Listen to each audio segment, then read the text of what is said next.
오늘 하나님께서 저에게 주시는 말씀은 창세기 49장 말씀입니다.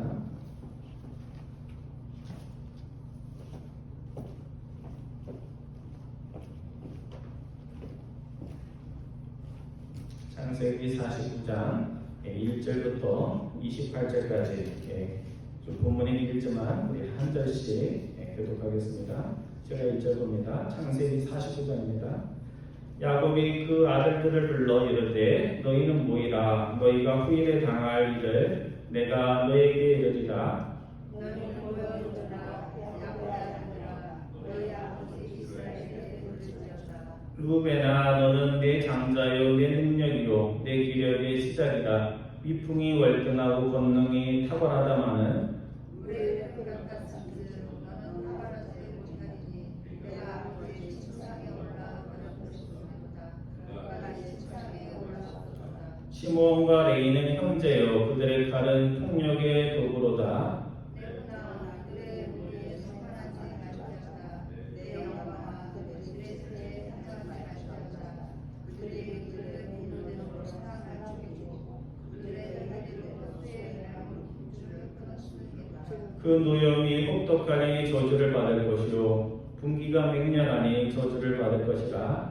내가 그들을 야곱 중에서 나누며 이스라엘 중에서 흩으리로다. 유다야 너는 내 형제의 상속에 있지어다. 너희 분이 내 원수의 목을 잡을 것이요 너희 아버지의 아들들이 내 앞에 자라리로다. 유다는 사자 새끼로다. 내 아들아 너는 움킨 것을 찢고 올라갔도다. 그가 엎드리고 웅크림이 숫사자 같고 암사자 같으니 누가 그를 범할 수 있으랴.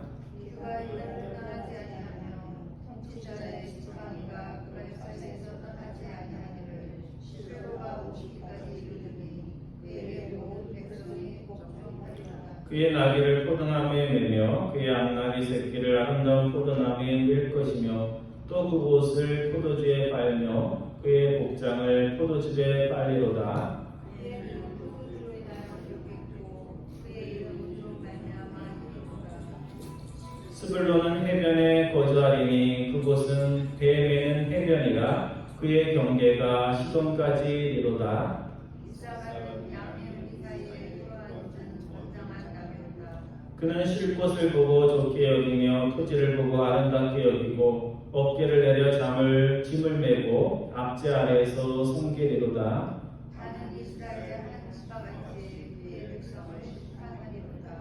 다는 길섬의 뱀이요 샛길의 독사로다. 말굽을 물어서 끝한 자를 뒤로 떨어지게 하리로다. 여호와여 난 주의 구원을 기다리나이다. 가슴 군대의 추격을 받으나 도리어 그 뒤를 추격하리로다. 아셀에게서 나는 먹을 것을 힘줄 것이라. 그가 왕의 설상을 차리리로다. 납달리는 노인 앞서왔습니다. 아름다운 소리를 바라는도다. 예사도 성한 가지 설경태 성한 가지라. 가지가 담을 넣었도다. 할 쏘는 자가 그를 학대하며 적개심을 가지고 그를 쏘았으나 요셉을 사용하는 우리 없으세며 그를 대역하는 힘이 있으니 이는 야곱의 전능자 이스라엘의 전성기 전자 요즘을 힘입니다. 내 아버지 하나님께로 말미암나니 그가 너를 도우실 것이요 전능자로 말미암나니 그가 내게 복을 주실 것이라. 위로 하늘의 복과 아래로 깊은 샘의 복과 젖 먹이는 복과 태의 복이로다. 내 아버지의 축복이 내 손주의 축복보다 나아서 영원한 산이 한없이 같이 이 축복이 요셉의 머리로 돌아오며 그 형제 중 뛰어난 자의 정수리도 돌아오리로다. 베냐민은 물어뜯는 일이다. 아침에는 빼앗은 것을 먹고 저녁에는 옮긴 것을 나누리로다. 이들은 이스라엘의 12지파라. 이와 같이 그들의 아버지가 그들에게 말하고 그들에게 축복하였으니 곧 그들 각 사람의 분량대로 축복하였더라. 아멘. 야곱이 아들이 한 3명 정도 됐으면 오늘 본문이 되게 짧았겠죠, 그렇죠? 근데 아들이 몇이나 돼요? 12아들이나 되고 또 그 아들들이 이제 12지파가 되면서 본문이 깁니다. 그래서 본문을 정해놓고 이 말씀 가지고 설교가 가능할까 그런 생각을 했었어요. 이제 성경 묵상하기 전에. 근데 읽어보니까 설교할 말씀이 너무 많아요. 그래서 이걸 다 하면 너무 시간이 오래 갈 것 같아서 오늘은 이제 네 부분만 살펴보고자 합니다. 창세기를 이렇게 강의하면서 그 말씀을 보면서 느끼는 거는요, 야곱에게 이렇게 인간적인 매력도 느끼고요, 또 신앙적으로 야곱처럼 살아야 되겠다 하는 그런 마음이 새롭게 생겼습니다. 야곱을 할아버지 아브라함이나 아버지 이삭과 비교하면 장점도 많지만 부족한 점이 참 많은 사람이에요. 그래서 부족함을 생각하면 어떻게 야곱이 믿음의 조상 가운데 들어왔을까 싶어요. 근데 오늘 우리들이 그렇잖아요, 그렇죠?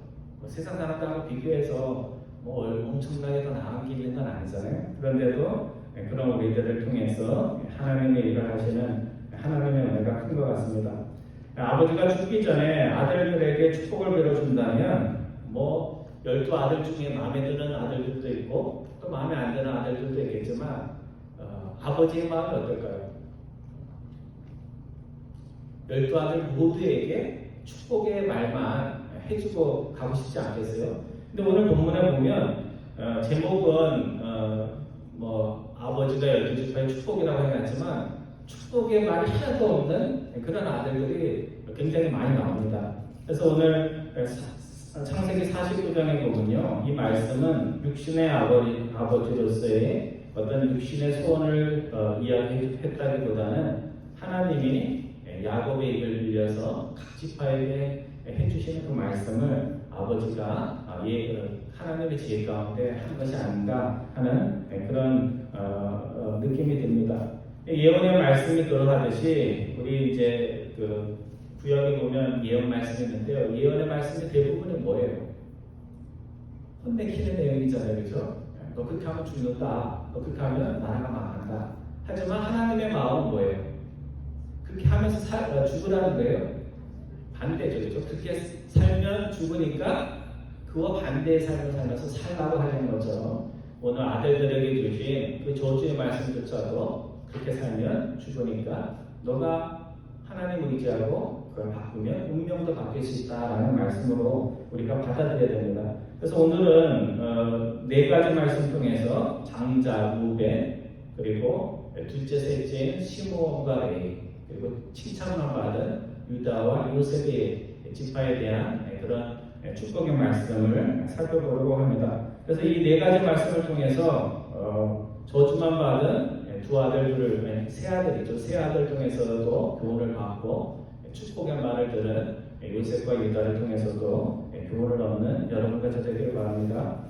제일 먼저 살펴볼 사람은 다 나이 순으로 나오는 건 아니지만요. 첫 번째 야곱의 장남인 루벤입니다. 그래서 본문 3절과 4절 말씀이 루벤에 대한 말씀인데 누구보다 잘 될 수 있는 인생의 좋은 조건을 다 가지고 태어났지만 이 모든 것을 살리지 못하고 물을 쏟아버리듯이 그것을 다 날려버린 인생이 루벤입니다. 제가 3절 말씀 읽고 여러분들이 4절 말씀 읽어주시기 바랍니다. 3절은 이렇게 루벤이 좋은 조건에서 태어났다는 말씀이고요. 4번은 루벤이 태어나서 한 일들을 이야기하는 겁니다. 루벤아, 너는 내 장자요, 내 능력이요, 내 기력의 시작이라. 위풍이 월등하고 권능이 탁월하더마는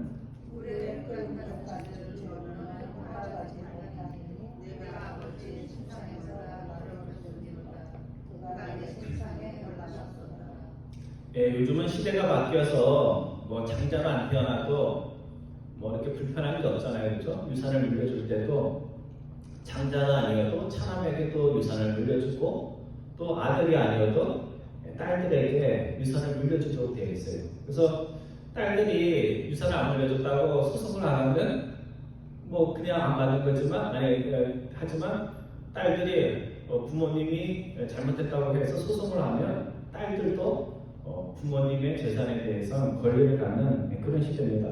그래서 야곱 시대에 장자로 태어났다는 것은 같은 형제들하고는 다른 복을 2배, 3배 특권을 가지고 아버지의 가장 귀한 것들을 다 물려받을 수 있는 특권의 사람으로 태어났다는 것을 의미합니다. 그래서 오늘 본문 3절에 보면 아버지 야곱이 루벤에 대해서 이렇게 말합니다. 너는 내 장자요, 내 능력이요, 내 기력의 시작이요, 젊어서 낳은 아들이요, 위풍과 권능이 뛰어났다. 영어 성경식으로 하면 영광과 힘에서 월등한 자다. 그래서 가만히 있기만 해도 1등할 수 있는 아들이요, 가만히 있어도 형제 중에 리더가 될 수 있는 이요, 가만히만 있어도 형제 중에서 아버지의 유산을 가장 많이 받는 자, 그가 누구라고요? 루벤이에요. 여러분, 가만히 있는 게 쉬울까요, 어려울까요? 예, 어떤 사람은 쉽고요. 가만히 있는 게 뭐 힘들어요. 일하는 게 힘들지. 가만히 있는 게 쉬운데 이 루벤은 뭘 하지 못했어요? 가만히 있는 것도 못한 거예요. 열심히 살면 더 좋고 그거 못하면 가만히라도 있어야 되는데 가만히도 못 있었던 거예요. 그래서 아버지는 장남 루벤의 성품을 뭐라고 얘기하냐면 뭐가 끓는 것 같다고요? 예, 물이 끓는 것 같다 이렇게 이야기를 합니다.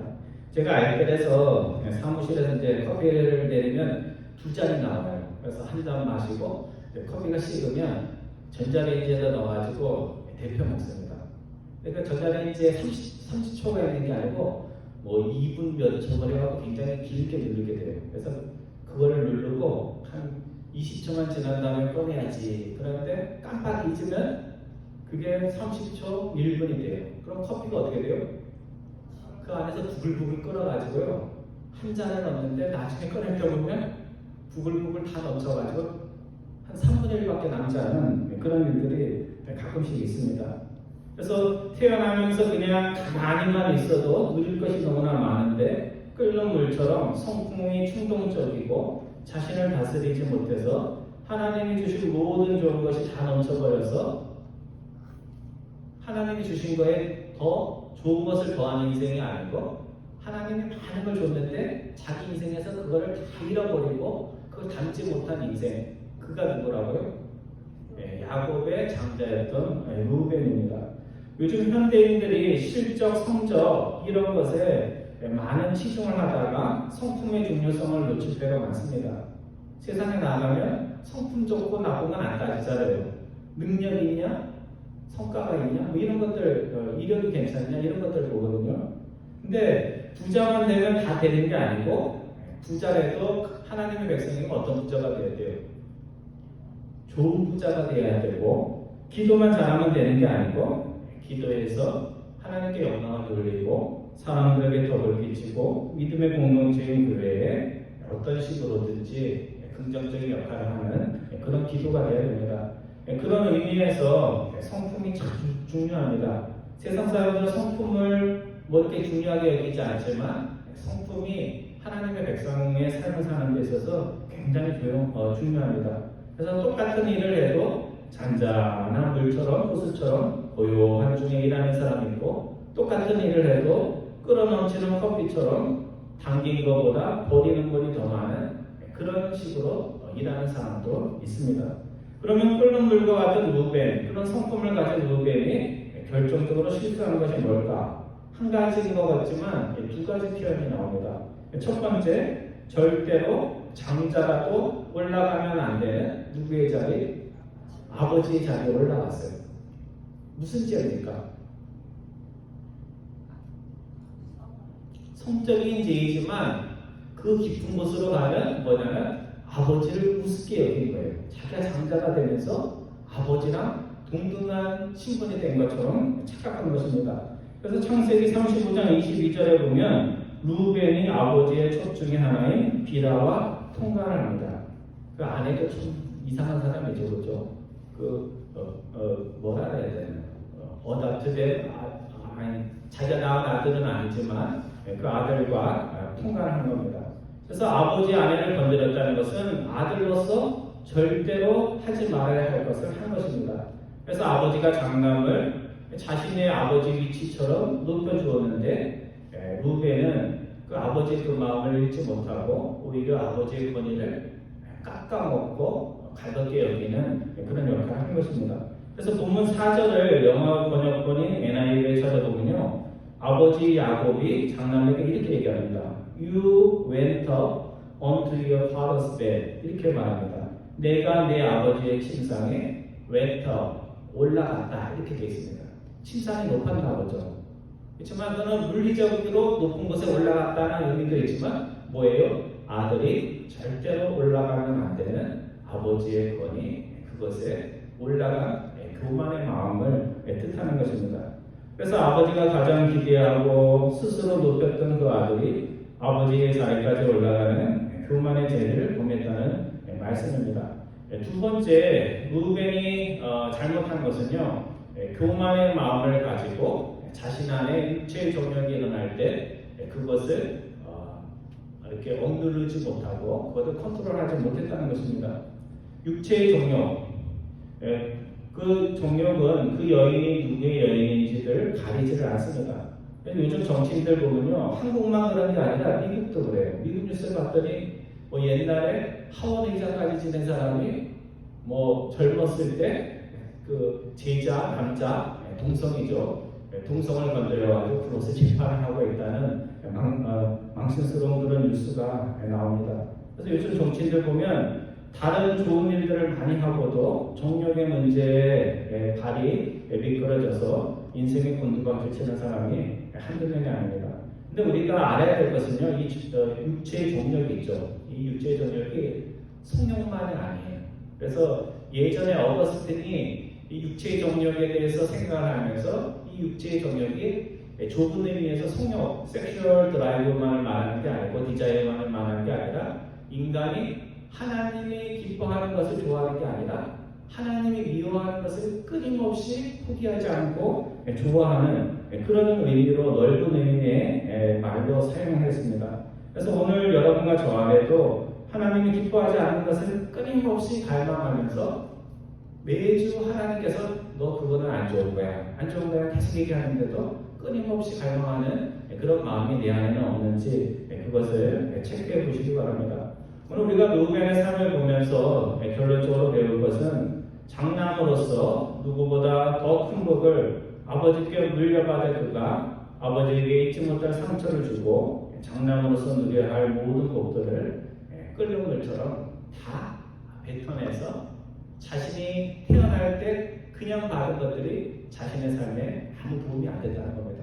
그래서 우리가 조건, 상황 이런 것들을 많이 따지지만 결국은 그것이 복된 인생을 만드는 것이 아니라 내가 받은 복을 내가 어떻게 그것을 담고 살아가느냐 하는 것이 굉장히 중요하다는 말씀입니다. 두 번째로 우리가 타산지서 남자의 허물을 통해서 우리가 배워야 할 사람은 폭력 때문에 아버지에게 축복의 말을 듣지 못하고 책망의 말을 듣는 시몬과 레이 형제입니다. 그래서 오늘 본문 5절부터 7절까지의 말씀에 시몬과 레이에 대한 말씀이 나오는데요. 다시 한번 교독합니다. 제가 5절을 읽고 여러분들이 6절, 그래서 7절을 같이 공독합니다. 시몬과 레이는 형제요, 그들의 칼은 폭력의 도구로다. 내가 그들의 무리에 소만하지 말지어다. 내 영광아 그들의 집에 참여하지 말지어다. 그들이 그들의 분노대로 사람을 죽이고 그들의 혈기대로 수요에 말고 술집을 쏟았으며. 7절에서 같이 봅니다. 그 노염이 혹독하니 저주를 받을 것이요 군기가 맹렬하니 저주를 받을 것이라. 내가 그들을 야곱 중에서 나누며 이스라엘 중에서 흩으리로다. 루벤의 죄는 교만과 정욕입니다. 그러면 둘째, 셋째인 시므온과 레이의 죄는 뭔가요? 계속 반복해서 나오는 거예요.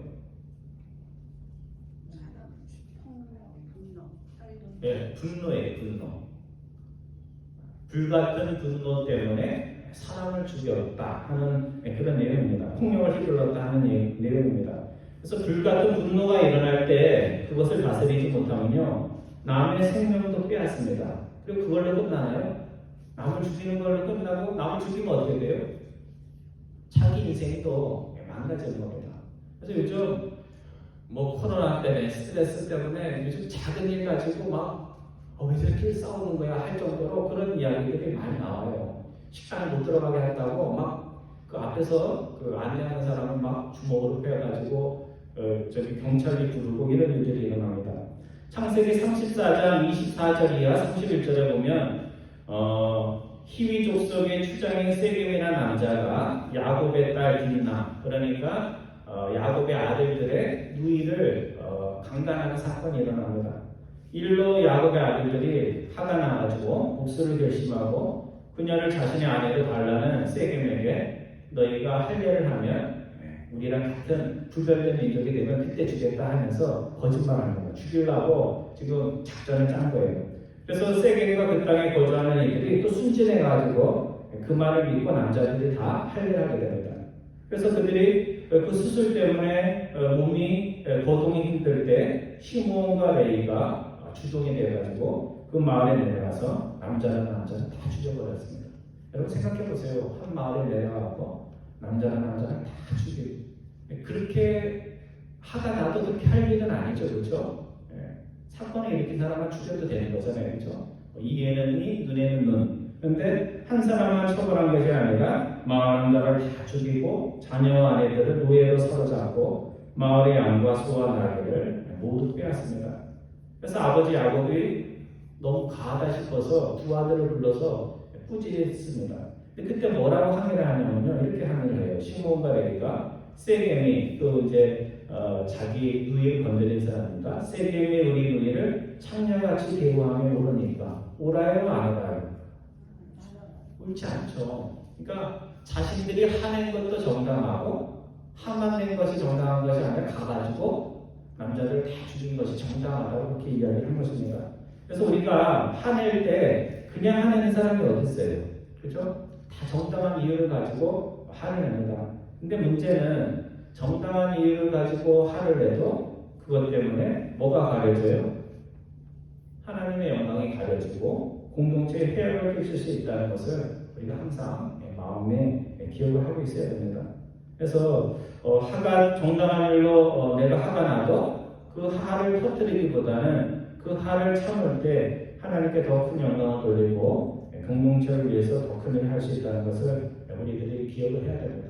뭐 여러분에게만 하는 말씀이 아니고 제 자신에게 하는 말이에요. 그래서 정당한 이유가 있어도 화가 날 때 화난 상태로 가가지고 말아야지 그런 생각을 우리가 항상 해야 됩니다. 그래서 이 일로 아버지가 뭐라고 얘기하냐면 시므온과 레위는 이스라엘 중에서 흩어진 자가 될 것이다 라는 그런 책망과 저주의 말을 합니다. 근데 정말 이 아버지의 예언처럼 시므온 지파는 인구조사를 할 때 줄어드는 지파가 되었고 레위 지파는 땅을 받지 못하고 어떻게 됐어요?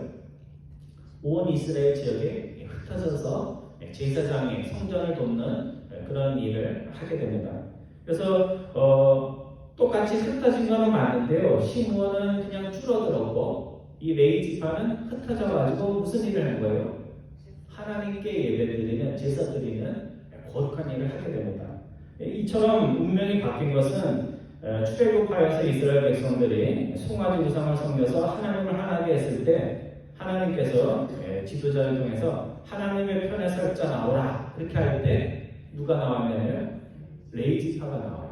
그래가지고 이 화가 나도 자기 때문에 화난 사람하고 하나님의 저스티스를 위해서 화가 난 사람은 다릅니다. 그래서 이 레위 지파는 그냥 하나님께 책망받고 저주받은 지파로 끝난 게 아니라 하나님의 성전을 섬기는 그런 인생으로 바뀌었다는 겁니다. 그래서 한번 우리가 잘못했다고 해서 내 인생이 끝나고 내 가정이나 교회가 어려움 겪는 것은 아닙니다. 하나님께서는 저주받는 인생과 지파들에게도 계속해서 기회를 주십니다. 그래서 실패했어도 내가 정말 잘못했어. 하지만 앞으로는 절대 그렇게 할지라도 그렇게 하지 않겠다는 겸손한 마음을 하면요. 한 번도 실수하지 않다가 팍 꼬꾸라지는 사람보다 더 아름다운 인생을 우리가 살 수가 있습니다. 그래서 하나님은 저주의 운명도 축복의 운명으로 바꿔주시는 분이라는 것을 오늘 우리가 잊지 않기를 바랍니다. 세 번째로 오늘 본문 8절 이하 12절까지의 말씀을 보면 예수 그리스도를 배출한 유다 지파에 대한 아버지 야곱의 말씀이 나옵니다. 우리 8절부터 12절까지 본문이 좀 길지만 다시 한번 교독합니다. 제가 8절 보고 여러분은 9절에서 12절까지 봅니다. 유다야 너는 내 형제의 찬송이 될지라 내 손이 내 원수의 목을 잡을 것이요 내 아버지 아들들이 내 앞에서 절하리로다.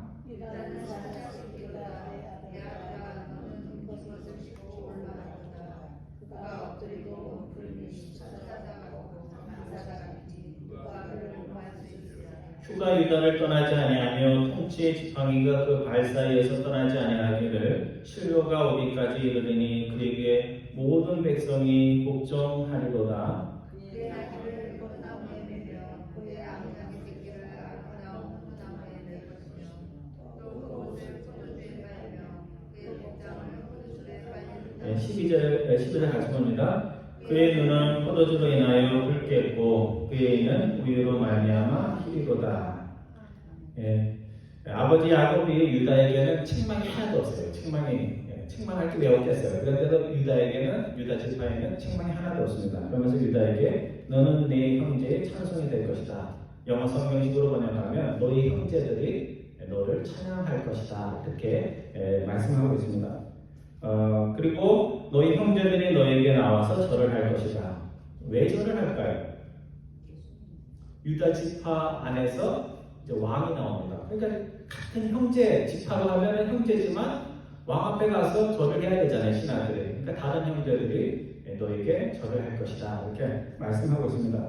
그래서 사울은 무슨 지파예요? 베냐민 지파예요.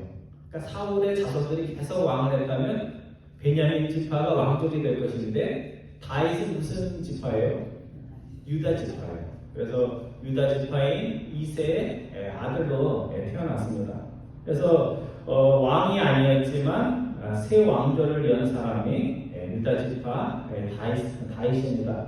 그래서 다윗이 왕의 자리에 오르면서 이 미래의 예언은 성취되었고 또 마태복음에 보면 다윗의 후손으로 누가 와요? 예수 그리스도가 오시잖아요. 그래서 그분이 오심으로 해서 이제는 형제들뿐 아니라 이방인들까지 예수님께 나아가서 절을 하는 그와 같은 예언이 성취가 됩니다. 하나님께서는 죽기까지 순종하신 겸손한 자신의 아들을 모든 이름 위에 뛰어난 이름 빌립보서 2장 5절의 말씀을 통해서 모든 민족이 무릎 꿇고 경배하는 이름이 되도록 그렇게 해주십니다. 그래서 아버지 야곱은 유다에게 너는 무슨 새끼라고 얘기해요? 사자 새끼 이렇게 얘기해요. 그냥 사자는 사자지 왜 새끼라고 했을까? 뭐 특별한 이유가 있는지는 제가 잘 모르겠는데요.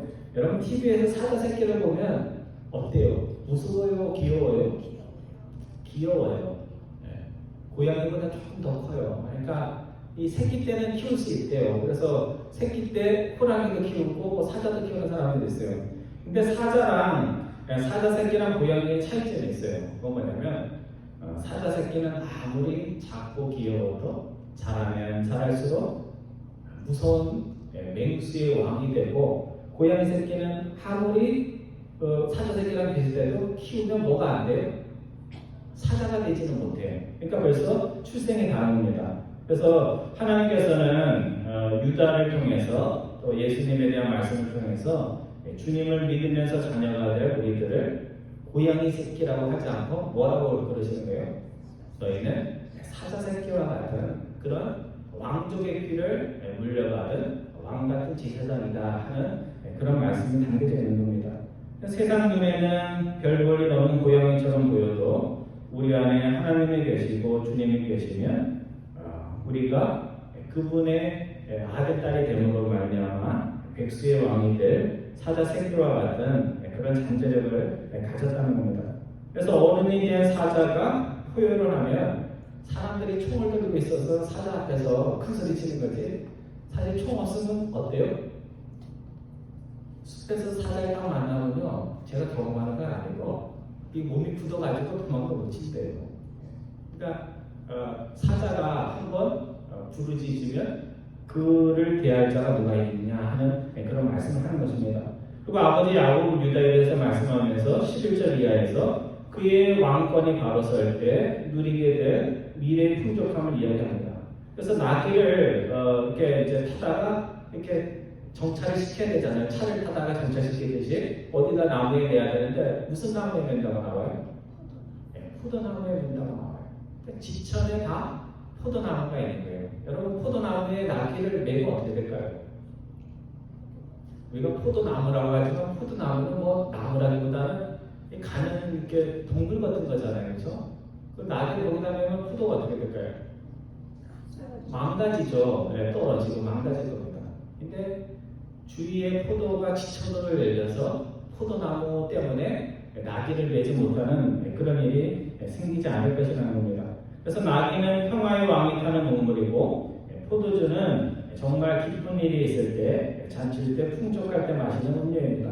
그래서 예언서 읽어보면요, 포도주, 기름 이런 거는 풍족한 삶을 상징하는 그런 곡식들입니다. 그래서 나귀를 포도나무에 맸다는 것은 가는 곳마다 지천으로 포도나무가 있을 것이요, 옷을 빨 때도 어디에 빤대요? 먹기도 귀한 포도즙에 옷을 빨 것이고, 거기에 보면 우유 얘기도 나오잖아요. 우유 얘기도 나옵니다. 근데 우리가 생각을 해보면 야곱의 아들 유다가 창세기에 보면 인간적으로 실수가 없는 사람입니까? 아니에요. 유다는 루벤처럼 며느리와 성 스캔들이 있었던 애가 유다입니다. 며느리가 속이긴 했지만 시아버지와 며느리가 어떻게 잠자리를 같이한 그런 사람입니다. 또 요셉을 팔 때 돈 받고 죽이지 말고 돈 받고 팔자 한 사람이 누구예요? 유다예요. 돈 받고 팔자는 말이 좋은 말이에요. 생명을 구했으니까 뭔가 그래도 잘 먹었지만 형제를 돈 주고 팔므로 말미암아 요셉이 애굽에 가서 가진 것을 다 합니다. 하지만 유다는 그 이후에 변화된 모습을 보여줍니다. 가족을 살리기 위해 양식을 구하려 할 때, 아버지가 베냐민을 보내지 않을 때 아버지를 설득해서 가족을 기근에서 구하는 일을 유다가 하고, 또 요셉이 베냐민 인질로 잡으려고 가짜로 그렇게 할 때 요셉 앞에 나서서 베냐민 대신에 나를 인질로 잡으라 그렇게 이야기했던 사람이 유다입니다. 그래서 우리가 지금까지 아무리 못나게 살았어도 내 인생 틀렸다 생각할 필요가 없습니다. 사람들 앞에서 못난 인생, 내 눈에 내가 왜 이렇게 살았나 싶은 그런 인생도 얼마든지 하나님에 대한 우리의 마음이 바뀌면 삶이 아름다워집니다. 그래서 한 번도 실수하지 않고 산 사람들 봐도 존경스럽죠, 그렇죠? 존경스러워요. 그렇지만 옛날에는 참 이상했는데 현재가 낫고 또 현재보다 미래가 점점 나아지는 사람 보면 참 은혜가 돼요. 그래서 누가 그런 사람이에요? 야곱이 그런 사람입니다. 야곱이 그런 사람이었는데 유다도 그렇습니다. 그래서 저는 유다 지파 얘기를 하면서 누가 떠올랐냐면 가룟 유다가 떠올랐어요. 이름이 비슷하잖아요, 그렇죠? 가룟 유다. 근데 가룟 유다와 베드로의 차이는요 별게 없어요.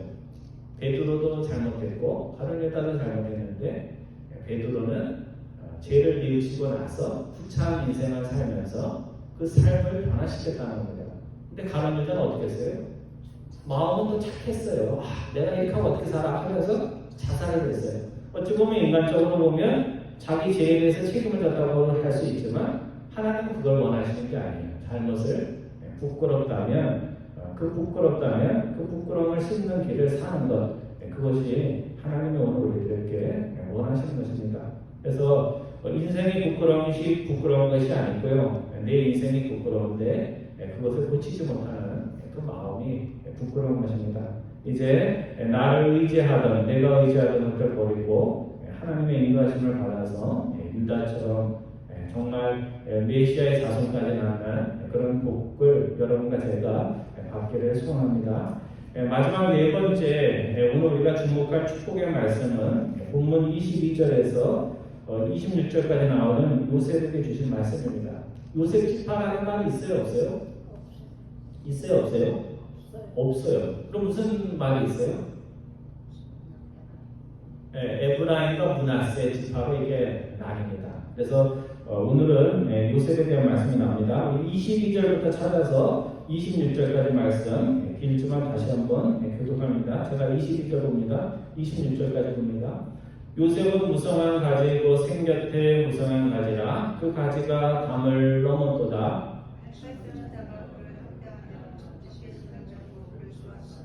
요셉의 팔은 도리어 굳세며 그의 팔은 힘이 있으니 이는 야곱의 전능자 이스라엘의 반석인 목자의 손을 힘입음이라. 내 아버지의 하나님께로 말미암나니 그가 너를 부르셨소.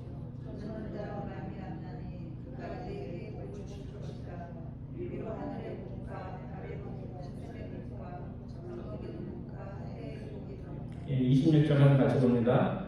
내 아버지의 축복이 내 손주의 축복보다 나아서 영원한 산이 한없음 같이 이 축복이 요셉의 머리로 돌아오며 그 형제 중 뛰어난 자의 종소리로 돌아오리로다. 아버지 야곱이 굉장히 시적인 표현을 쓰고 있어요. 그래서 요셉을 이야기할 때 뭐라고 하고 있어요? 무성한 가지 곧 생곁에 무성한 가지 이렇게 말했습니다.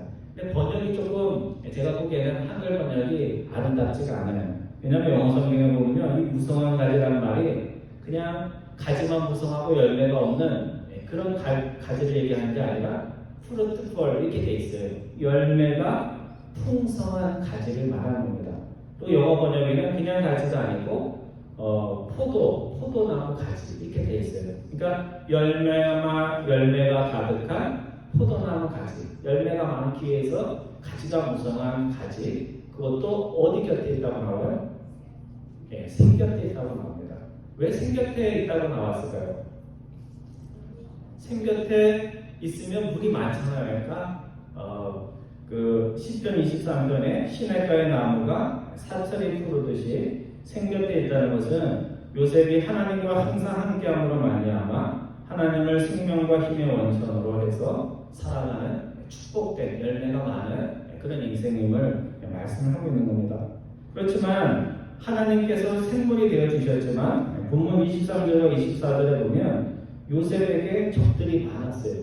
그래서 누가 적이었어요?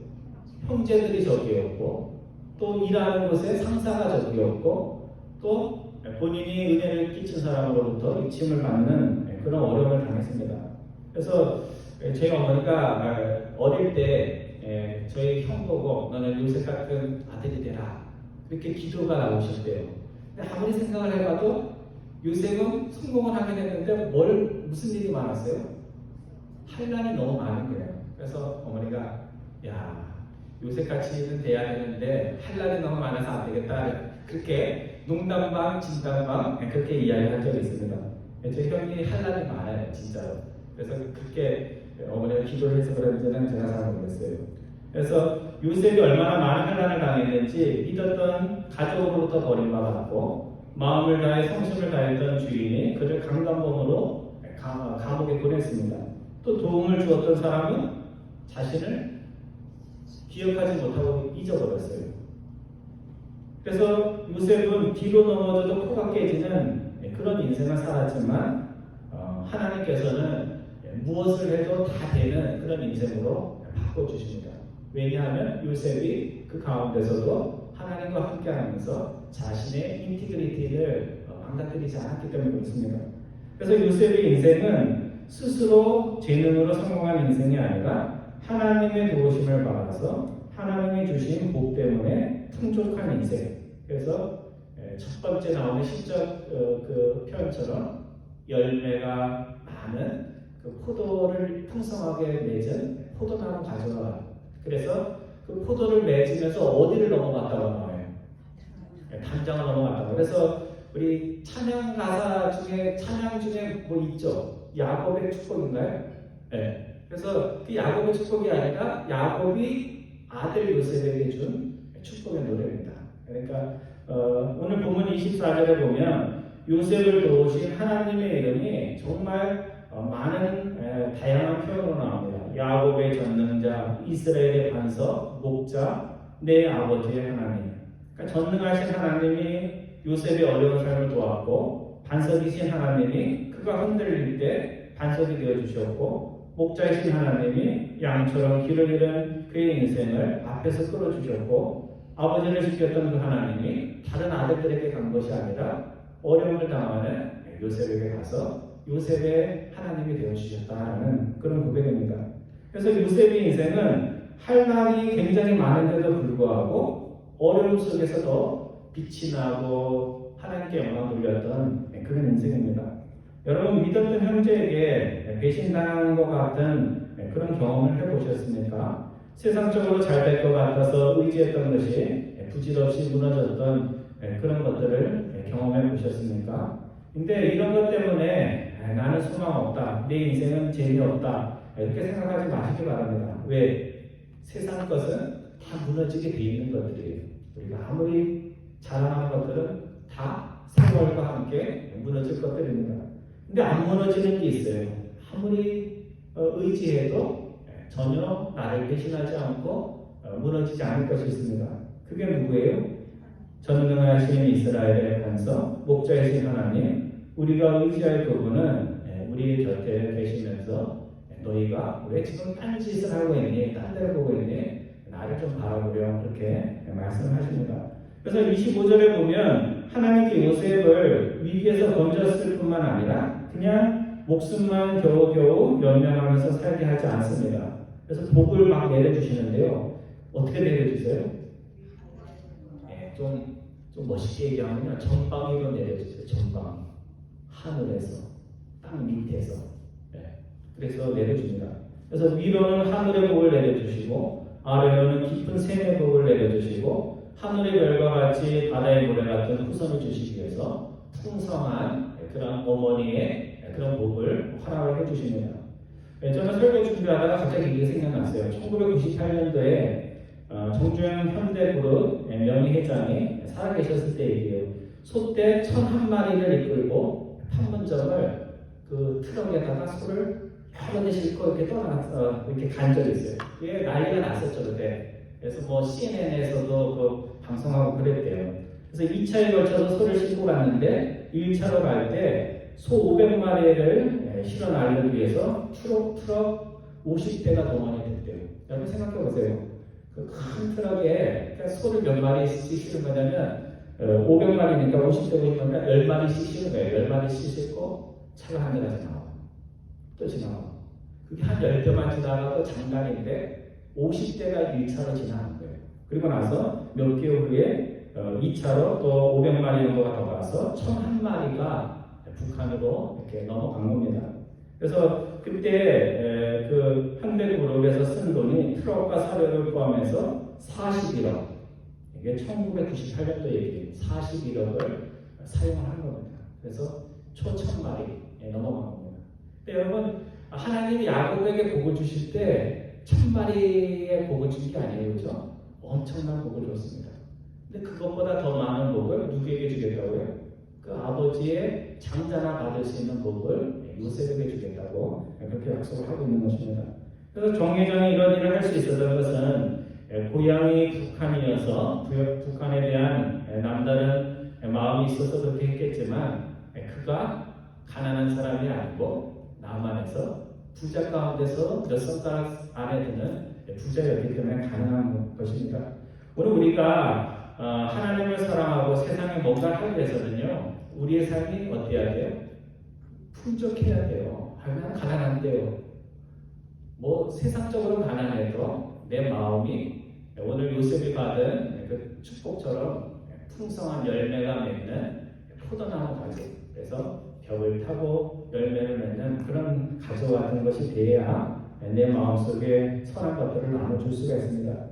여러분, 1,000마리의 소를 트럭에 실어주기 위해서는 가는 그 사람보다 더 큰 복을 하나님께 받아서 어디를 살아가면서 항상 베풀며 줄 것이 있는 그런 인생 되기를 바랍니다. 결론의 말씀을 드립니다. 부모님이 하나님 앞에서 복의 길을 열면 그 자녀들의 자녀들, 후손들의 복을 받습니다. 지난 시간에 제가 개울의 돌다리 얘기를 했는데요. 그 개울의 돌다리가 처음부터 있었던 게 아니에요.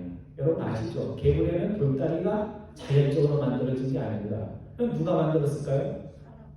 네, 사람들이 다 지나가면서 저기 돌다리 하나 있었으면 좋겠는데 돌다리 하나 있었으면 좋겠는데 하면서 다 지나가는데 어느 사람이 오늘은 일하던 거 멈추고 농사짓던 거 멈추고 마을 사람들 나와라 해가지고 그 큰 돌이 개울에 그렇게 많지 않아요. 근데 어디선가 상류 같은 데서 큰 돌을 갖다가 거기다가 이렇게 돌다리를 놓은 겁니다.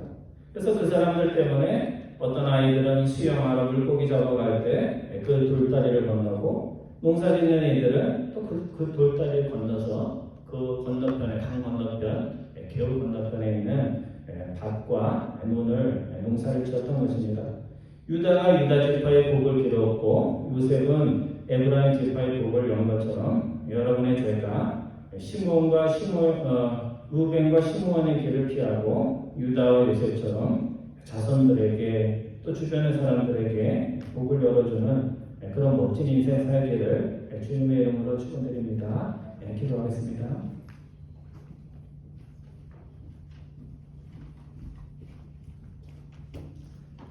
사랑의 하나님, 루벤처럼 부모가 물려준 세상 것이 우리의 삶을 풍성하게 하지 못하고 저희들이 혈기와 분노 가운데 우리의 기분대로 사는 것이 우리의 인생을 아름답게 하지 못함을 주님 앞에 고백을 드립니다.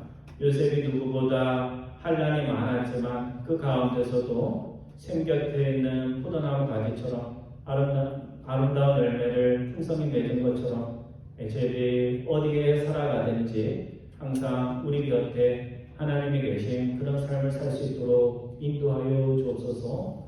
또 유다가 그의 자손 예수 그리스도를 통하여 모든 형제들의 찬송을 받고 예배를 받은 것처럼 오늘 우리의 삶 속에서도 주님을 닮은 모습이 있어서 세상 사람들에게 비웃음이 되지 않고 칭찬을 받는 하나님의 백성들, 하나님의 교회 될 수 있도록 인도하여 주옵소서. 저희들이 책망을 받는 것도 복받기 위한 길임을 항상 기억하며 성경에서 책망하는 그 말씀을 통해서도 복을 받는 하나님의 백성들 다 될 수 있도록 인도하여 주옵소서. 감사드리오며 우리 주 예수 그리스도의 이름으로 기도드리옵나이다. 아멘. 우리 다 같이